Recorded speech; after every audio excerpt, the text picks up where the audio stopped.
Hello everyone, welcome back to the channel. आज हम class 11 Hindi आरोह बुक के चैप्टर नंबर 5 पढ़ने जा रहे हैं तथा इसके लेखक है शेखर जोशी। गलता लोहा शेखर जोशी की कहानी कला का एक प्रतिनिधि नमूना है। समाज के जातिगत विभाजन पर कई कोणों से टिप्पणी करने वाली यह कहानी इस बात का उदाहरण है कि शेखर जोशी के लेखन में अर्थ की गहराई का दिखावा और बड़बोलापन जितना ही कम है, वास्तविक अर्थ गांभीर्य उतना ही अधिक। लेखक की किसी मुटर टिप्पणी के बगैर ही पूरे पाठ से गुजरते हुए हम यह देख पाते हैं कि एक मेधावी किंतु निर्धन ब्राह्मण युवक मोहन किन परिस्थितियों से चलते उस मनोदशा तक पहुंचता है जहां उसके लिए जातीय अभिमान बेमानी हो जाती है। सामाजिक विधि निर्देशों के को ताक पर रखकर वह धनराम लोहार के ऑफर पर बैठता ही नहीं, उसके काम में भी अपनी कुशलता दिखाता है। मोहन का व्यक्तित्व जातिगत आधार पर निर्मित झूठे भाईचारे की जगह मेहनत कशों के सच्चाई भाईचारे की प्रस्तावना करता प्रतीत होता है, मानो लोहा गलकर एक नया आकार ले रहा हो।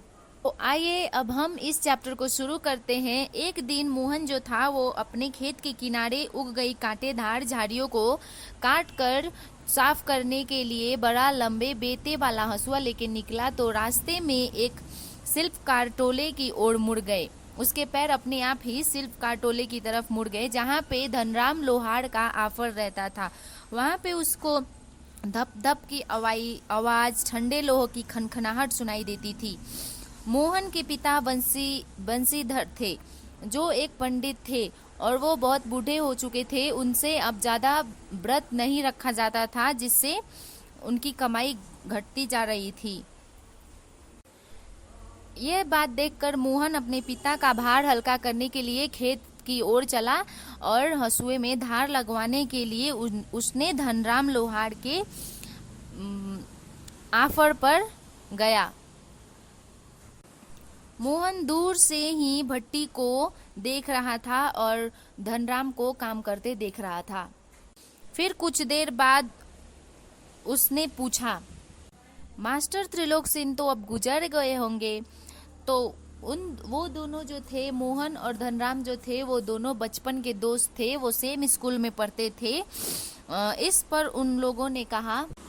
पर धनराम ने कहा, हाँ पिछले साल ही गुजरे। फिर दोनों हंस हो कर हंसने लगे। उन दोनों को अपनी बचपन की बातें याद आने लगी।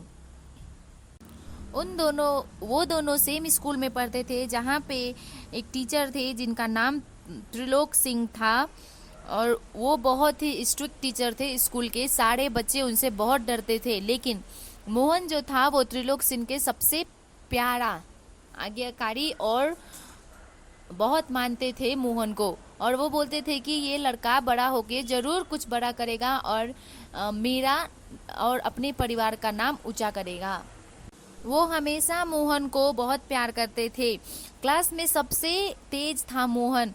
जब कोई बच्चा कुछ नहीं सुना पाता था, होमवर्क नहीं करके आता था, तो वो मास्टर त्रिलोक सिंह जो थे वो मोहन से बोलते थे कि जाके उसके कान पकड़ो या फिर छड़ी लगाओ 2-3।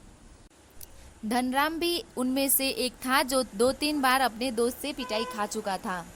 धनराम पढ़ने में ठीक था। उसने तो कैसे भी करके 12 तक टेबल याद कर लिया था पहाड़ा, लेकिन 13 का उसे हो ही नहीं रहा था। इस पर उसने गलती कर दी और मास्टर साहब ने उसे एक स्टिक लगाया। उस पर उसका स्टिक टूट गया तो उन्होंने बोला कि जाओ तुम अपने लिए खुद स्टिक लेकर आओ। और फिर उन बच्चे लोग को लगता था कि चलो सर जी को खुश करते हैं, इसलिए वो अपना अच्छे से अच्छे स्टिक लेके आते थे और फिर उसी स्टिक से खुद ही पिटाई खाते थे। मास्टर साहब ने धनराम को दिन भर टाइम दी। छुट्टी के समय जब उन्होंने फिर से 13 का पहाड़ा सुनाने के लिए बोला तो वो 13 के तीसरी सीढ़ी तक नहीं पहुंच पाया। इस पर माँ साहब ने उसे कुछ मारा नहीं, बल्कि बोला कि तेरे दिमाग में तो लोहा भरा है रे, विद्या का ताप कहाँ से लगेगा इसमें। और उन्होंने अपने थैले से 5-6 दरातिये निकालकर उन्होंने धनराम को धार लगाने के लिए दे दिया। जैसे ही धनराम थोड़ा बड़ा हुआ, हाथ पैर चलाने लायक, उसके पापा गंगाराम जो थे उसको अपने साथ सारा काम सिखाने के लिए ले जाने लगे ऑफर पर, और थोड़े से भी छूट दे देने पर वो गंगाराम जो थे, थोड़ी सी भी गलती होने पर गंगाराम जो थे अचानक जो हाथ में आए, छड़, बेत, हत्था, जो भी हाथ लगा उसी से उसको पीट देते थे। और कुछ दिनों बाद गंगाराम भी चल बसे। तो धनराम ने उस ऑफर को संभाला और कुछ दिन में ही लोग को ये कमी नहीं हुई कि गंगाराम का ऑफर कहाँ गया, क्योंकि वो गंगाराम का जो ऑफर था वो धनराम के ऑफर से जानना जाने लगा। प्राइमरी स्कूल की सीमा लांघते ही मोहन जो था उसको छात्रवृत्ति मिली, स्कॉलरशिप मिली, और मास्टर जी थे त्रिलोक सिंह, उनको लगा कि हाँ उनकी भविष्यवाणी ठीक हो गई। फिर जो वंशीधर थे मोहन के पिता, उनको बहुत खुशी हुई और उन्होंने सोचा कि चलो अब अपने बेटे को पढ़ा लिखा कर बहुत बड़ा आदमी बनाऊंगा। ये पुरोहित का काम से तो उनका आधा टाइम का पेट भर जाता था परिवार वालों को, लेकिन उनका बेटा पढ़ाई लिखाई करके बहुत अच्छा आदमी बनेगा और बड़ा काम करेगा। लेकिन प्राइमरी स्कूल के बाद जो स्कूल था वो गांव से करीब 4 मील दूर था, और 2 मील की चढ़ाई के अलावा बरसात के मौसम में रास्ते में पड़ने वाली नदी की समस्या अलग ही थी। जैसे तैसे करके वंशीधर ने मोहन का दाखिला करवा दिया वो स्कूल में, और मोहन आने जाने लगा बहुत लंबी रास्तों से। बरसात के समय में वंशीधर ने अपने किसी यजमान के घर पे मोहन का रखने का इंतजाम किया था, और जब नदियाँ उतार पे होती थी तो अपने घर लौट आता था। एक दिन ऐसे ही आ रहा था, उसी टाइम बहुत जोर से बरसात हुई और उसमें बहने लगे। जैसे तैसे करके वो बच गए। इस पर वृद्ध मुंशी जी जो थे, वंशीधर जो थे, उनको बहुत टेंशन हुई और मोहन के भविष्य के बारे में बहुत चिंतित रहने लगे। एक दिन उनके बिरादरी में जो थे, बगल में रहती है ना वैसी, उनके परिवार में एक रमेश नाम का लड़का आया। उन्हीं के सामने यह वंशीधर जो थे अपने बेटे के बारे में बात करने लगे। तो रमेश ने बोला, वो लखनऊ से आया हुआ था यहाँ पे गांव में कुछ दिन के लिए।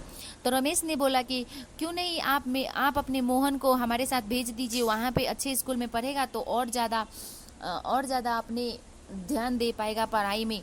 तो वंशीधर को बहुत अच्छा लगा प्रस्ताव। उन्होंने कहा कि बिरादरी का यही सहारा होता है।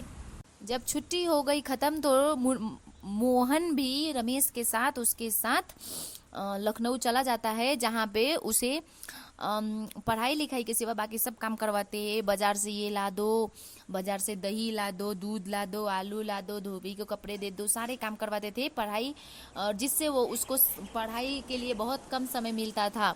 उसको साधारण से एक स्कूल में दाखिला करवा दिया गया और फिर उसको बहुत ही कम समय मिलता था पढ़ने के लिए। बहुत उसको दिन भर बिजी रखते थे कामों में। और वो जो रमेश था वो अपने किसी भी रिलेटिव्स को नहीं बता पाता था कि ये इनकी बिरादरी का लड़का है। उसके लिए वो सिर्फ एक नौकर के समान था। जैसे तैसे करके, और जब छुट्टी होती थी तो अगर रमेश के घर से कोई आता था तो वो मोहन भी आता था, नहीं तो नहीं।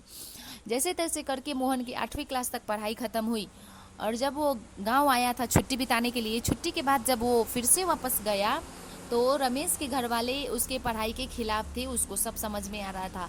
मोहन भी ये सब बातें समझ चुका था कि वो उसको नौकर समझ रहे हैं, लेकिन वो कुछ नहीं कर पाया। वो अपने घर वालों को भी नहीं बता पा रहा था क्योंकि वो लोग और दुखी हो जाते। फिर उन लोगों ने उसको आगे की पढ़ाई नहीं की और बोले कि हजारों लाखों बीए एमए लोग मारे बेकार फिर रहे हैं, तुम क्यों पढ़ना, इससे अच्छा तो कोई काम सीख लो। फिर उसने तकनीकी स्कूल में भर्ती करा दिया मोहन को, और फिर ऐसे ही वो बिजी रहता था, दिन भर टाइम नहीं मिलता था। तो ऐसे ही धीरे धीरे 1.5-2 बरस तक समय बीत गया और मोहन अपने पैरों पर खड़ा होने के लिए कारखाने और फैक्ट्रियों को चक्कर लगाने लगा। जब भी कोई बंसीधर से पूछता था उसके मोहन के बारे में तो बहुत खुशी बताते थे कि वो कहाँ पे है, वो बहुत बड़ा आदमी बन रहा है, पढ़ लिख के बहुत बड़ा आदमी बनने वाला है। और जब उन्हें वो सब बातें सच्चाई पता चली तो वो बहुत दुखी हुए और अपने स्वप्न भंग की जानकारी देने के साहस उनके पास अब नहीं था। धनराम ने भी एक दिन बंसीधर से पूछा तो उन्होंने वो दांत के बीच में एक तिनका रख के झूठ बोल दिया कि वो बहुत बड़ा आदमी बन चुका है और तो धनराम को लगा कि हाँ, मास्टर त्रिलोक सिंह की भविष्यवाणी सच ही हो गई, हुआ होगा, मोहन तो पढ़ने में बहुत अच्छा था बचपन से। ये सब बातें करते करते मोहन और धनराम अपने बचपन के दिनों में खोए रहे। फिर मोहन ने हंसुए निकाल के दिया धनराम को, और वो भट्टी में तपाया और धार लगाने की कोशिश धार लगाने लगा। उस समय ऐसा था कि सामान्य तौर से ब्राह्मण टोले के लोग को शिल्पकार टोले में उठना बैठना नहीं होता था, लेकिन मोहन वो शिल्पकार टोले में जाके वहाँ पे बैठा था और वो धनराम से बात कर रहा था, उसके आफर को देख रहा था, कितने दिनों से उसके आफर के पास बैठा था। इस बात पर धनराम थोड़ा असमंजस में पड़ा था, लेकिन क्या करता, वो चुपचाप अपना काम कर रहा था। फिर धनराम एक मोटी लोहे की छड़ को भट्टी में डालकर उसके गोल शेप आकार देने की कोशिश कर रहा था, लेकिन उससे हो नहीं रहा था। फिर वो मोहन आया और वो अच्छे से गर्म किया और कुछ अच्छे से थोड़ा सा पीटा, थोड़ा सा जो करना होता है वो किया। उसके बाद वो एकदम गोल आकार में बना दिया, और ये देखकर धनराम एकदम आश्चर्यचकित रह गया। धनराम की संकोच धर्म संकट की स्थिति में उदासीन मोहन संतुष्ट भाव से अपने लोहे की छल्ली की त्रुटिहीन गोलाई से जांच कर रहा था। और मोहन को मतलब ऐसे नहीं लग रहा था कि चलो ये छोटा काम है, ये बड़ा काम है, उसने बस कर दिया। मतलब उसको लगा कि कोई काम छोटा बड़ा नहीं होता, और वो अपनी क्रिएटिविटी को उसकी आंखों में बहुत सारी सर्जक की चमक थी, जिसमें ना स्पर्धा थी और ना ही किसी प्रकार की हार जीत का भाव। उम्मीद करती हूँ आपको ये वीडियो अच्छी लगी हो। अगर वीडियो अच्छी लगी तो लाइक शेयर सब्सक्राइब कर देना please. Thank you so much.